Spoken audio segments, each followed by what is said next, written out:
કૃષિ ક્ષેત્રે વિવિધ પ્રકારના સંશોધનો થતા હોય છે અને ખેતી વધુ સમૃદ્ધ બને એવા પ્રયાસો પણ થાય છે। આ સ્થિતિમાં મહેસાણા નજીક આવેલી ગણપત યુનિવર્સિટીના માઇક્રોબાયોલોજીના મહિલા પ્રોફેસર ભૂમિ પટેલે કૃષિ ક્ષેત્રે વિશેષ સંશોધન કર્યું છે। એરંડા કે જે દિવેલા તરીકે જાણીતા છે તેમાં બ્લેક સ્પોટ તરીકે જાણીતો કાળિયારનો રોગ થાય છે અને આ રોગના કારણે ઉત્પાદન ઘટે છે।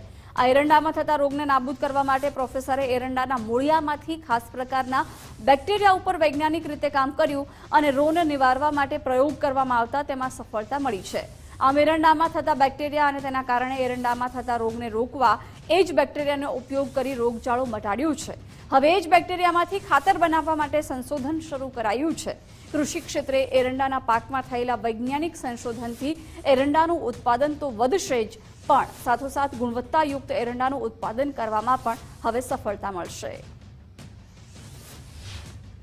મારું મેઇન ફોકસ એવું છે કે જે ગુજરાત આપણું જે રાજ્ય છે જે બીજા બધાના દેશોના અંદર જે એરંડિયું જે વપરાય છે એનું જે ઉત્પાદન છે એ વધારવા માટેનું છે। તો એરંડાના અંદર જે એના જે પાન હોય એ પાંદડા ઉપર કંઈક બેક્ટેરિયાથી રોગ થતો હોય છે જેને કહેવાય છે બ્લેક સ્પોટ ડિઝીઝ, જેના કારણે એરંડાના પત્તા ઉપર કાળા ટપકા જોવા મળે છે અને એના કારણે એરંડાના જે ઉત્પાદન હોય એમાં ઘટાડો થતો હોય છે।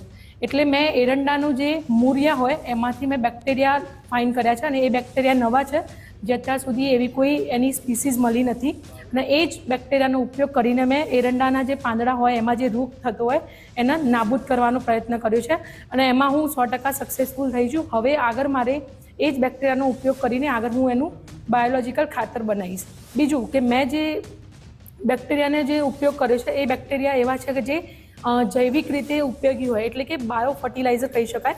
એટલે કે એ જે બેક્ટેરિયા છે એનો ઉપયોગ કરીને આપણે જ્યારે ખેતરના અંદર એનો ઉપયોગ કરીએ એ પછી અમુક ટાઈમ પછી એ બેક્ટેરિયા જે છે એ નાબૂદ થઈ જાય